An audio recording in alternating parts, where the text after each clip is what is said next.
کتاب صور الكواكب 48، کتاب صورت 48 کواکب، نوشته ابوالحسین عبدالرحمن بن عمر رازی المعروف بالصوفی، نوشته عبدالرحمن صوفی، از علمای قرن 4 هجری بوده، منجم بوده ایشان.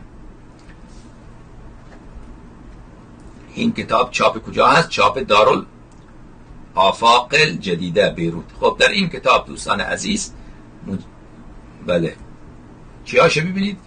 کوکب الدر الاصغر، کوکبت الدر الاصغر، کهکشان خرس کوچک، الدب الاکبر، خرس بزرگ، کوکبت التنین، کوکبت قیقاوس، غیر اینها، کواکب الطائر. مثلا شما حالا ما یک کوکبه دجاجه مثلا صفحه 70 ایشون گفتن، صفحه 80 ما 70 ببینیم، کوکبه مرغ